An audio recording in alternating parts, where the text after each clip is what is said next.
We're going to begin in about 1 minute.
We're going to give people a few more minutes just to log in, and just so I can confirm that you can indeed see, you can see and hear me. Someone could just in the chat acknowledge.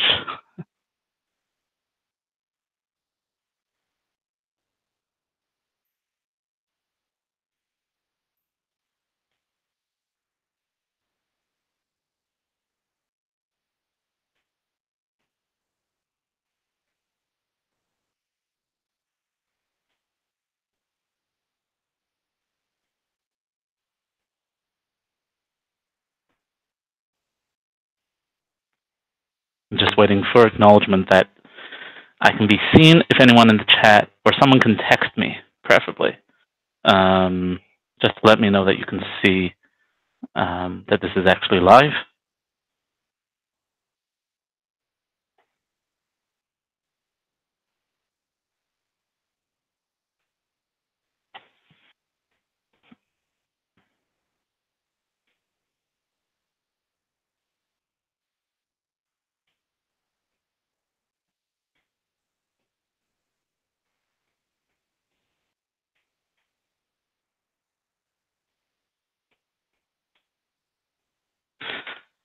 Okay, I got acknowledgement from at least one person that they can see me, and hopefully hear me as well.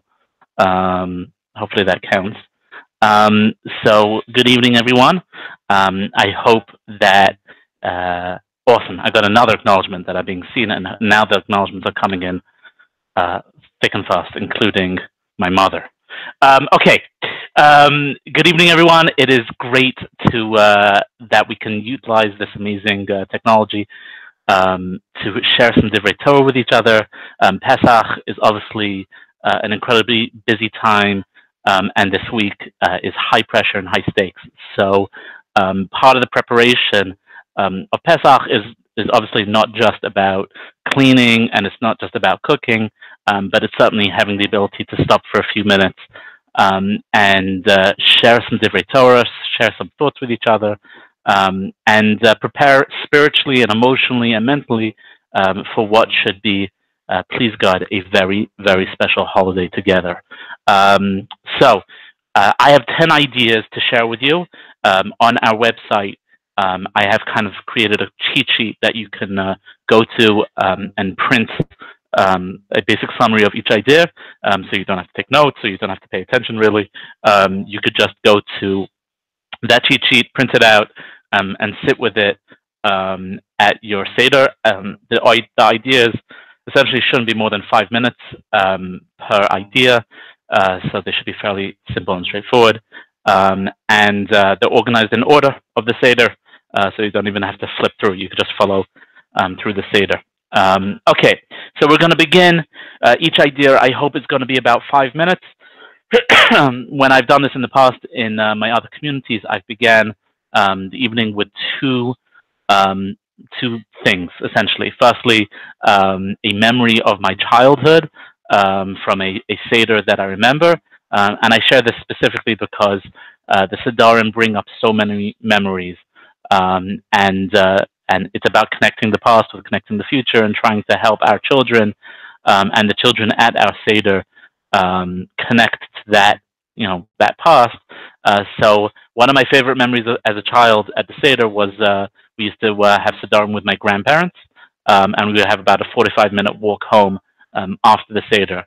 One year we were walking home, and at 2 o'clock in the morning in London, the streets were filled with people walking home from their Sederim. It's a beautiful thing, except when it starts to rain, which it does often in London. So we were walking home in the middle of the rain. We had about half an hour to get home, and I just have a significant memory as a child running from tree to tree to tree, which just goes to say that it's not necessarily only what happens at the Seder that leaves an impression. It's what happens both before and after the Seder that can also leave an impression. So, Mirza Hashem, we will have a successful and inspiring and impactful Pesach season together. Okay, the second part, before I share Dvar Torah, the second part is I want to share with you a Haggadah that is inspiring to me. This Haggadah was bought for me, it's backwards, but this Haggadah was bought for me by my parents, I think. By my parents a few years back. The name of the Haggadah is The Night That Unites. It's a collection of Divrei Torah from Rav Kook, Rav Soloveitchik, and Rabbi Kalbach. It is very, very unique, bringing three very different perspectives to your Seder table. I highly recommend it if you can get it in time for your Seder. It's a joyous Haggadah, and it's always good to have those kind of fun Haggadahs at your Seder table. Okay, 5 minutes per Dvar Torah. Mirza Hashem, it'll be a meaningful Divrei Torah together, and if anyone has any questions, you can put it in the chat, or you can email me afterwards. I'm just going to open the chat so I can make sure to see if anyone has any questions. Okay, so to begin with, Kadesh. We sit down at the Seder. We start, singing. We sing it two different ways: Kadesh or Chatz, Kapras Yachatz. And then once you've sung whatever you're supposed to sing, there's a lot of enthusiasm in the air. You begin with Kadesh. Rav Kook wants to know why do we begin with Kadesh? Why don't we begin with Kiddush? Right? Every meal, every Shabbos meal that we have, every Yom Tov meal that we have, the first thing that we do is Kiddush. We don't do Kadesh. So the question is, at the Seder, why do we call it Kadesh? And he suggests that the change in formulation from Kiddush to Kadesh is actually a change in two ways. It creates Kadesh as an imperative, and it creates it in the singular tense, meaning we are about to be Mekadesh something. The evening that we are beginning together the sanctity has not come upon us without preparation, has not just happened like Shabbos just happens. All the effort, all the energy that we put into this moment is for the mission of the evening, which is to be Mekadesh the evening, and therefore we call it Kadesh, to sanctify, rather than Kiddush, sanctified. Right? This speaks directly to the message of the Seder. The Seder is all about experiencing freedom. Slaves, those who are enslaved, do not have the ability to sanctify anything. They don't have the ability to make time their own. They don't have the ability to pray and to daven and to do all the fortunate things that we have to do today. And therefore, slaves are not masters of their own time, and they're certainly not masters of their own table. They don't get to decide who eats at their table and who doesn't. And therefore, we begin with a mission statement, Kadesh. Our mission on the evening of the Seder is to sanctify the evening together. That's why it's Kadesh, not Kiddush. That's number one. Good. Number two, Karpas. This is a very famous idea. I hope it's new to you. You should certainly share it.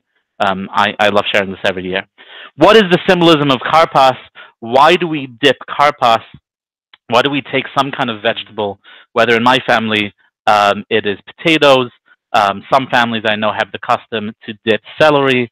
The Rabbi Teitz, the famous Teitz family in Elizabeth, I believe, has the custom to dip bananas in salt water. So whether you have celery, bananas, radish, or delicious potatoes, boiled potatoes, what is the custom all about? Why do we begin the evening by dipping the karpas in salt water? The obvious suggestion, the famous suggestion, is that it's supposed to represent the tears of the Jewish people, and it's to get the children to ask. It certainly does get the children to ask, There has to be a greater significance. I believe the greatest significance can be the following. When Yosef was given his coat in the Torah, the coat given to him by his father, the Torah describes the coat as a katonet pasim. Now, trying to translate katonet pasim, Rashi describes the word pasim in the following way. He quotes Megillas Esther, chapter 1, verse 6, that describes the elaborate party that Achashverosh throws.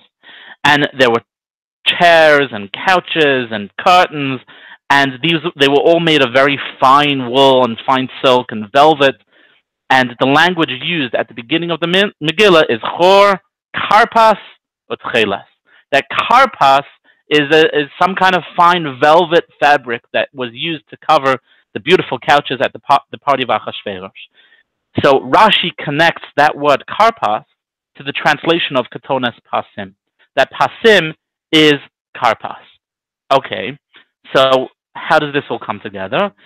If the coat that Yosef wore is the equivalent of karpas, was made out of velvet, let's say, and karpas not only translates as delicious vegetables in the night of Pesach, but also translates as velvet, how does the entire Egypt story begin? The entire exodus to Egypt begins with the brothers taking the coat, the katonet pasim, translated by Rashi as karpas, and dipping it in the blood of a goat, deceiving their father that, look, we found this goat, we found Yosef's goat that has blood all over it. Something terrible must have happened to Yosef.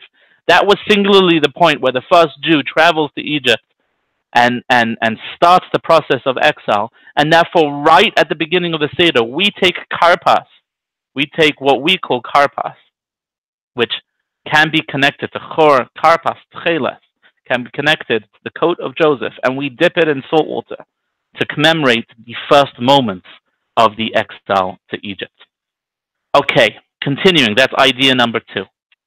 Idea number 3. We're now up to yachatz. The question is, why do we do yachatz? Why do we split the middle matzah? It's strange, right? Never do we ever split bread before we eat it. Certainly when it's lechem mishnah, it invalidates it from being lechem mishnah if it has a cut, if it's split, if it's broken, right? You need a whole, complete bread. The question is, why do we split the middle matzah at the Seder before we've made any brachos, before we intend to eat it? What is the point of splitting the middle matzah? What is the point of yachatz? Rav Avraham Biederman suggests that there is a well-known answer to this question. Right? Those who are impoverished don't eat all of the food, don't eat all of the meal that they get on their plate. Right? They split it in half. They eat some now, and then they save some for later. So at that stage in the Seder, we are commemorating lechem oni, we are commemorating poor person's bread, and therefore we split the matzah in half, and we keep some matzah for later because we frankly don't know when our next meal is coming from, and we keep the other piece for now, just as a poor person would do. That being said, there is another element to matzah. It's not just lechem oni, it's not just poor person's bread, it's not just a slave person's bread, but it's actually also the bread that we ate when we went out of Egypt. So there has to be an element of yachatz that is also commemorating Yetzias Mitzrayim. What is the element of yachatz that commemorates that part? Right? I understand we can make an easy case that yachatz, that lechem oni is splitting the bread and splitting the matzah, not a good mistake to make, splitting the matzah and keeping part of it for later because we were poor, we're experiencing the poverty of slavery, so we're splitting our meal and saving it for later. That being said, how do we capture Yetzias Mitzrayim through yachatz? Rabbi Biederman suggests that there's an age-old ceremony, there's an age-old custom that if you are interested in creating a covenant, if you are interested in creating an everlasting relationship between two bodies, the way you do it is by breaking, quote-unquote, bread together. Right? The goal of creating a relationship is actually sitting down and having a meal with each other, starting off with what is the most significant piece of a meal is the loaf of bread. So how do we begin our evening with the Ribbono Shel Olam at the Seder? How do we begin our evening with God at the Seder? We literally break bread as a symbolic covenant between us and Him. That what we are about to undertake, what we are about to do, is an expression of connection, it's an expression of love, it's an expression of commitment to one another, to God and the Jewish people. Yachatz is about creating a covenant, is about breaking the bread with HaKadosh Baruch Hu. That being said, there are times throughout the year, and certainly as we lead into Pesach, where we have difficulty seeing the whole matzah. There are different pieces of our lives, right? We have the professional piece of our life, where sometimes we hold the religious aspect of our life. And we have the religious piece of our lives when we're in shul, or when we're with our kids, or when we're with our family, and we hide away the professional piece of our life.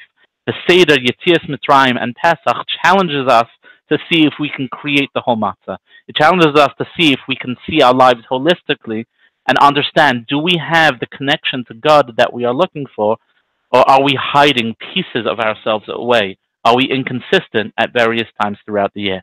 Right? It's so beautiful that we challenge the children to seek out the afikom and seek out the other piece of yachatz, because it's so often the children who remind us that the dreams and the aspirations we had when we were younger.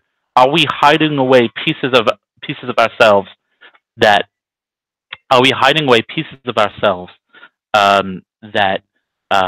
that we don't want to see, and perhaps Pesach is an opportunity to confront those pieces. Another question, idea number 4, Magid. Why do we begin Magid with the invitation called Dichvin, Yetzei v'Yifsach? Anyone who is hungry, anyone who needs to eat, anyone who needs a Seder should come and join us. It's too late. We've closed the door, we've made Kiddush, we've started the process. It makes no sense that at this point we are sending out invitations. It's like having a shmorg and then sending out the invitation to the chuppah. Everyone's there. No one is arriving at that moment. So what is the point of Kol Dichvin? What is the point of the invitation? Rav Soloveitchik reminds us that the Ramah, Rabbi Moshe Isserles, states at the beginning of Hilchos Pesach, beginning of the laws of Passover, that we are obligated to give something called Ma'ot Chitin. We are obligated to give charity to those who cannot afford Pesach. It is an intrinsic obligation during these days that I encourage everyone to do. But the main goal of this obligation is to ensure that everyone has the financial resources to be able to participate in what is, frankly, not a cheap, not an inexpensive holiday. Rav Soloveitchik says that this is an intrinsic part of the preparation for Pesach because there is no greater freedom and no greater joy than being able to give some of yourself to someone else. There is no greater freedom than being able to take your money and give it to someone else to enable them to have the Pesach experience. That is the ultimate expression of joy. Similarly, the ultimate expression of freedom is being able to invite people to your table. So even though it's frankly a disingenuous invitation, no one in theory is turning up at that moment in the Seder. Nevertheless, the power, the ability to be able to invite is an inherent hatip. It's an acknowledgement to the fact that we are sitting as free people. We are sitting thousands of years after Mitzrayim, trying to recreate the experience, but we acknowledge inherently that we are free, that we are here to share our food, to share our families, to share our success with anyone who wants to join us at this table. That's idea number 4. Idea number 5, the 4 sons. Okay, it's very hard to do this without getting any feedback, so if someone wants to give me a thumbs up in the chat or something, that would be great, but no pressure. I assume my mom is going to do that, maybe on the cell phone or something. Okay, the 4 sons. It's an unusual question, but it makes sense when you think about it more deeply. Why do we begin the Seder with Manashtana? Right, let's be frank for a second. Right, it would be far simpler if we the kids are waiting. Thank you, Donnie. Donnie contributed. The kids are waiting, and they're there for one reason. They're there to say the Manashtana. They've been practicing for weeks, if not years, at this point, for the Manashtana.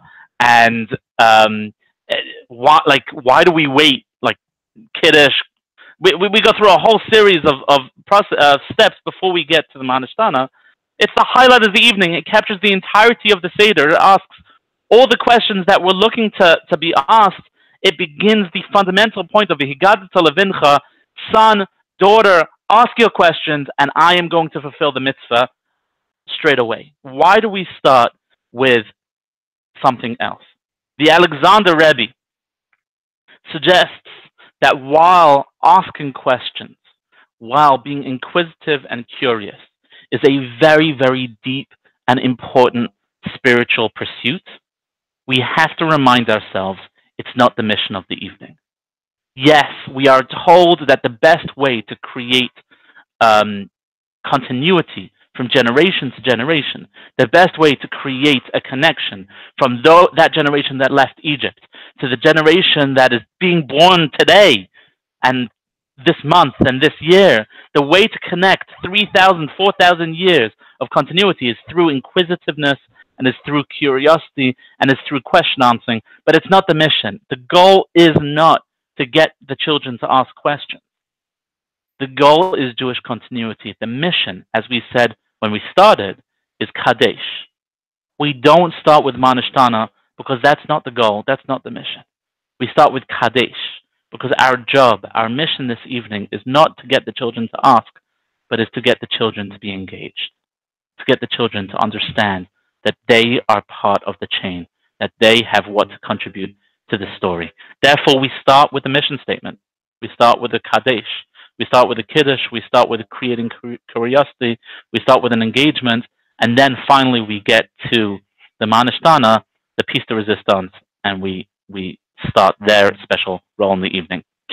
A little bit, we have 5 ideas, a little bit of a different idea, different to anything else that that I've suggested so far, in that it's not a kind of clean, wholesome idea, but it is a beautiful idea nevertheless.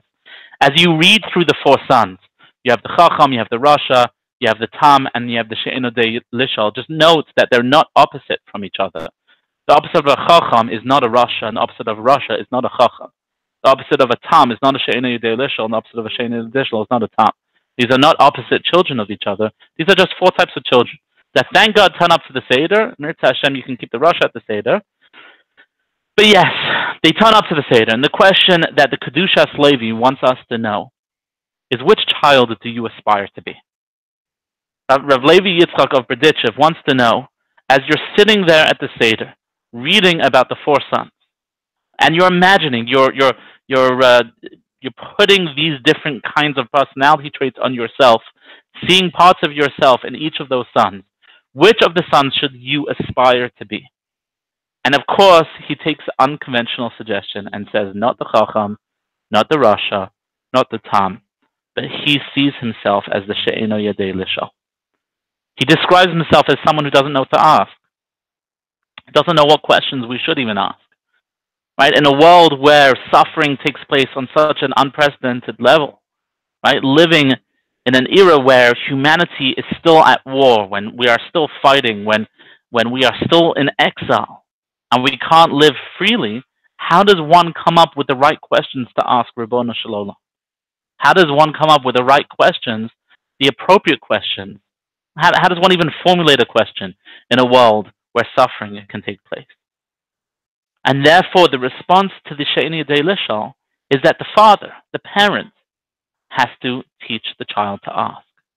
The parent has to give the language and the resources and the tools to be able to ask in the face of difficulty, in the face of suffering, in the face of challenge, in the face of the world that we live in.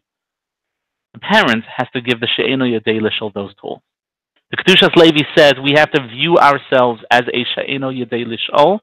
We have to view ourselves as someone who doesn't ask, so that we can be receptive to God as our parent, teaching us how to ask. Because who doesn't want to be taught by Avinu Malkeinu? Who doesn't want to be taught by our Father in heaven what questions are the right questions to ask? What are the actions that are the right actions to take in the face of suffering? Not the Chacham, not the Rasha, not the Tam, but the She'enu Yadei Lishal is the most powerful child because of his direction, his direct connection to his parent. If we are Sheni Yedei, please God will have a direct connection to the Ribbono Shel Olam, to God. Okay, that's idea number 6. We're making good time. Famous idea I want to share with you, although it's a very, very important idea. The idea towards the end of Magid, we have a group of rabbis that are traveling to Bnei Barak to visit Rabbi Akiva. And the simple question is, why are they going to Bnei Barak to visit Rabbi Akiva? Rabbi Akiva at the time was the junior rabbi. He certainly was not the Gadol Hadar. The other rebbeim in this group, were senior to Rabbi Akiva. They were his rebbeim. And it is particularly unusual, it is very strange for senior rabbis to travel to junior rabbis. So why does the Haggadah describe all these senior rabbanim going to the junior rabbi, Rabbi Akiva, in Bnei Barak?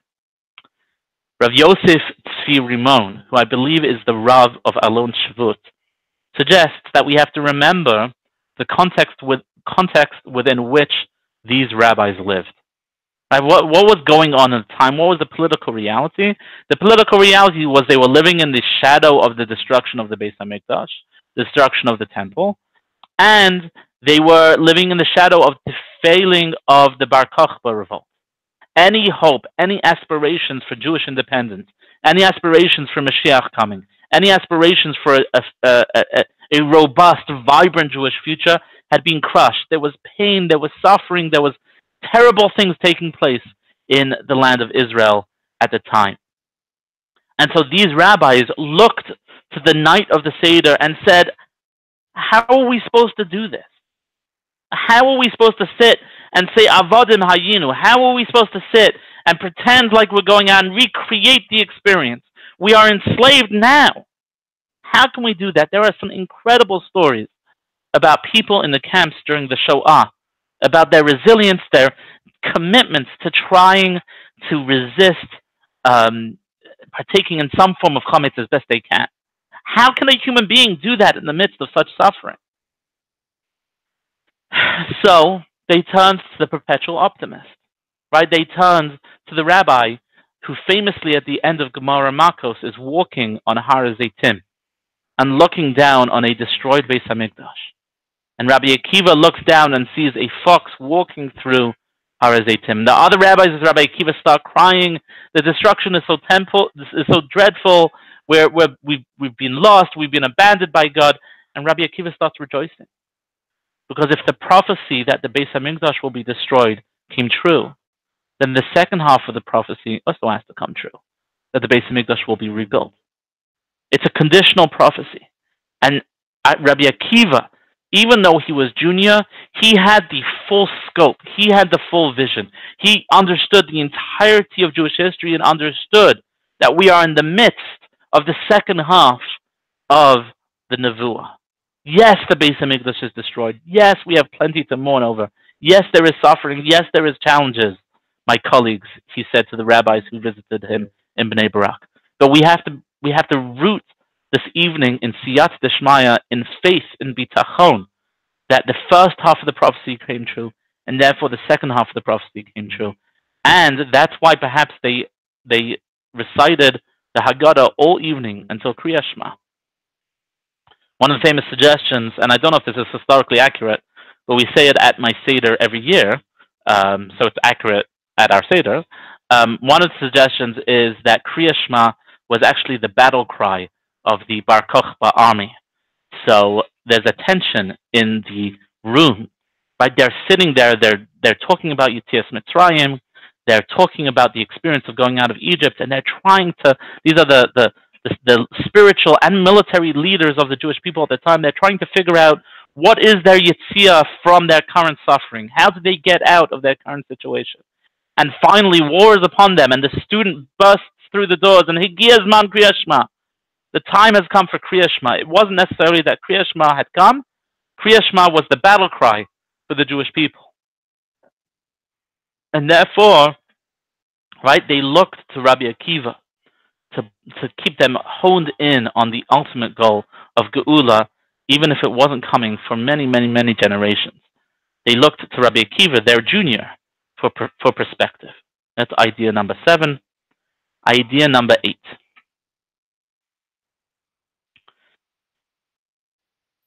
We're going to get to the point in the Seder where you have a little bit to drink, you're feeling a little bit more joyful, you've only had a potato or a banana, if you're a tight, and you're going to start singing Dayenu. And Dayenu is always baffling to me. Every year I kind of turn to my father and say, what is this song all about?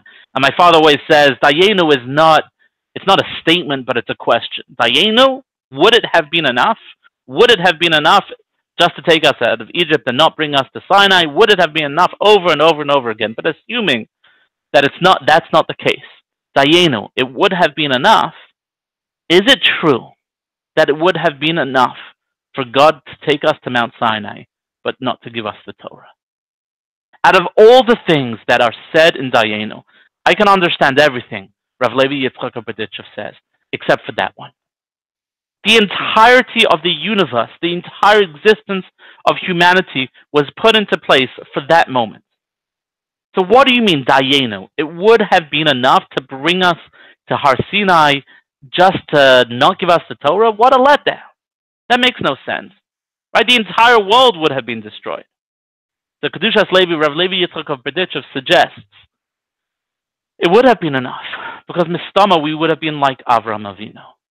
Avram Avinu didn't get the Torah in some spectacular fashion. Avram Avinu had the circumstances, had the environment around him, the awareness to be able to discover the Torah within.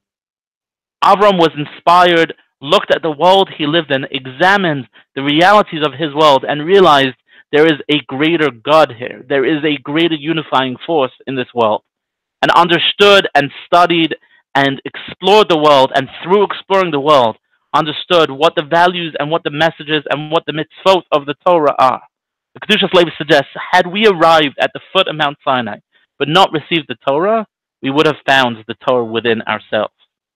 The environment was such, the energy was such, the unity was such, that we would not have had to receive the Torah. We would have been able to discover it in the beautiful world. Because in the end of the day, right, the Midrash says, God looked in the Torah and created the world. We would have to look into the world to find the Torah within. So yes, Dayenu, it certainly would have been enough to bring us to the foot of Mount Sinai and not give us the Torah, because we can assume we would have gotten the Torah ourselves. We would have discovered it ourselves. Idea number 8. Now idea number 9. Marar. Okay. This is a beautiful idea from Rav Nebenzahl. Rav Nebenzahl is the Rav of the old city of Yerushalayim. If you were ever there, if anyone is going to be there on Pesach, I highly recommend going to Daven Vasikin at the Kotel on one of the days of Pesach, and you'll see a short, elderly gentleman who is radiating. He's glowing. He's got one of those special dispositions, one of those very special presences, and it's well worth going to see Rav Nebenzahl. He's a very, very special human being. So Rav Nebenzahl wants to know, sitting at the Seder, sitting with the Jewish people at the Seder in Egypt, the question is, why did they have Mar? The first Seder ever celebrated. They hadn't left Egypt yet. Yetziah hadn't taken place yet. They were commanded to sit. They were commanded to bring a Korban Pesach. I understand, bring the Korban Pesach. I understand, eat matzahs. Why Mar? Right? They were still in Egypt. Right? They couldn't experience the bitterness. They didn't know the They had to be reminded of the suffering.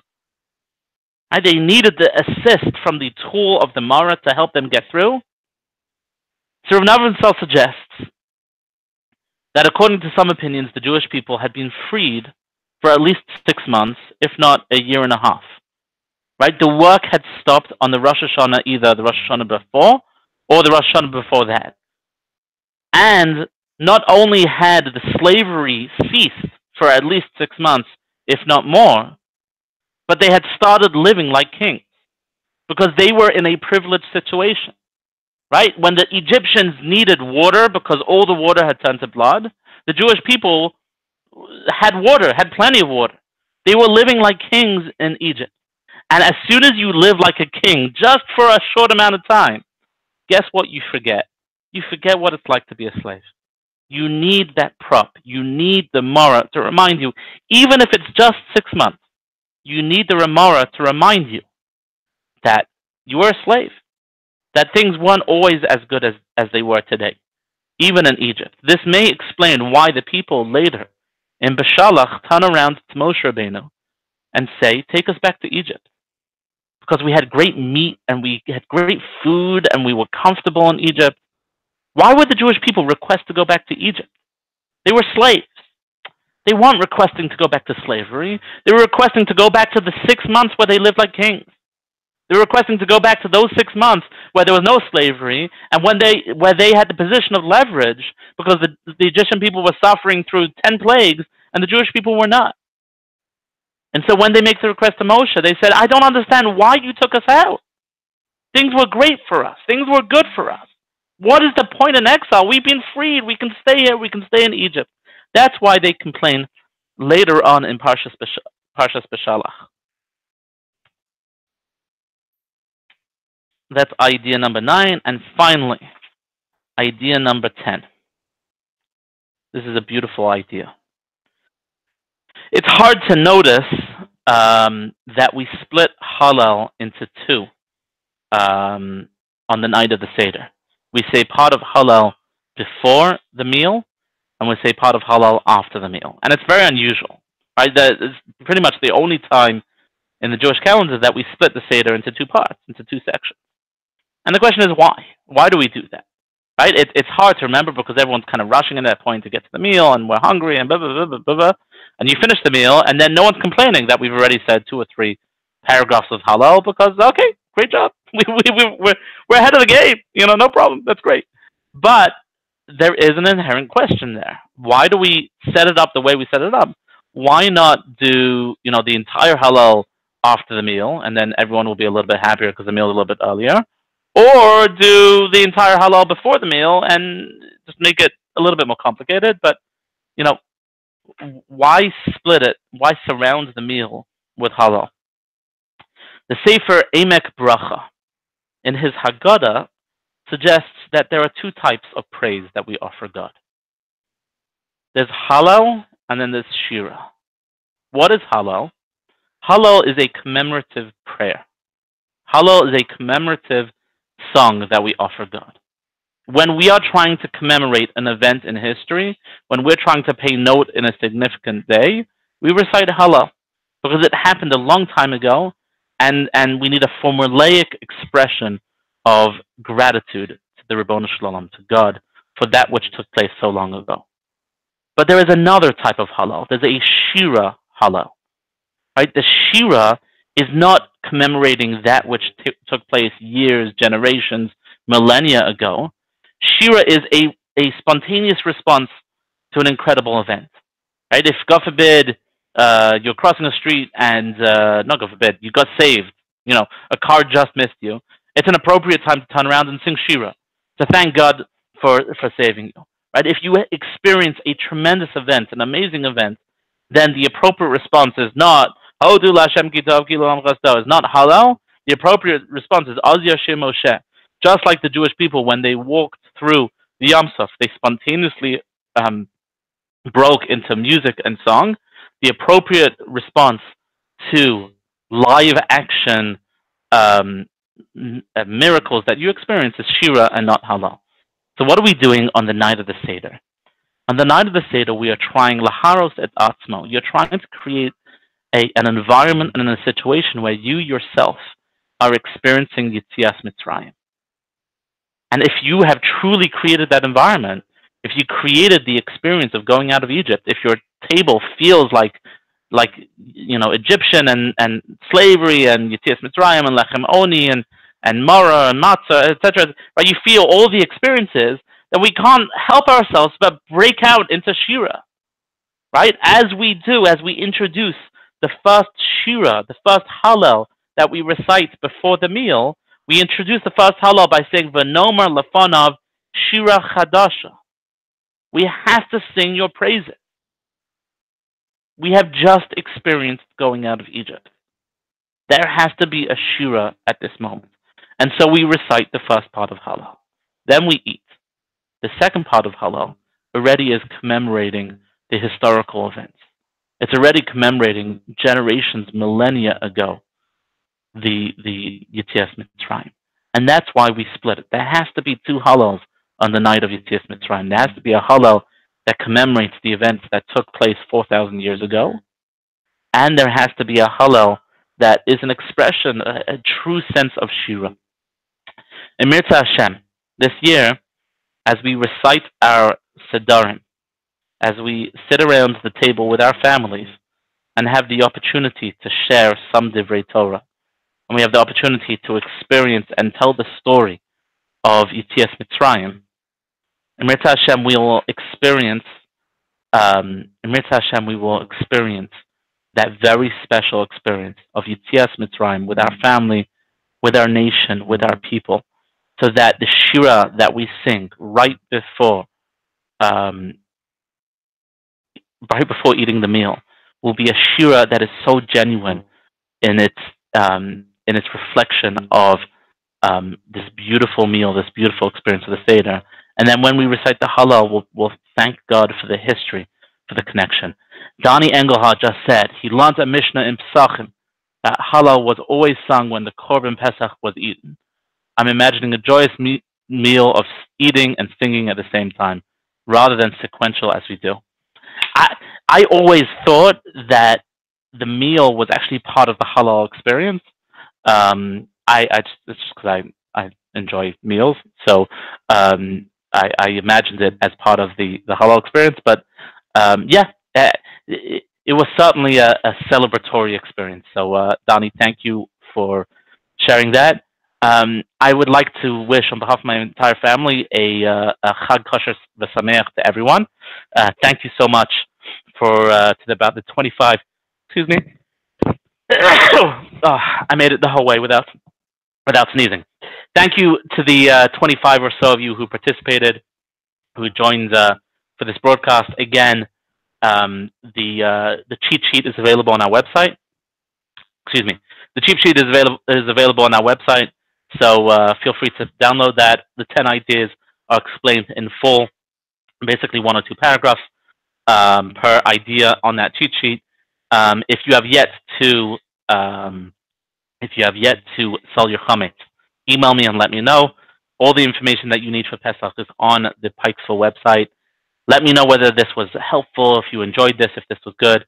Would love to do this more regularly. And I wish everyone a Chag Kosher V'Sameach. Enjoy the preparation, enjoy the Hechshel Mitzvah, preparation for Pesach as much as possible. And Amir Hashem, if you're around for Pesach at PJC, I look forward to seeing you. And if you're not around, know that we're going to miss you. Chag Kosher V'Sameach.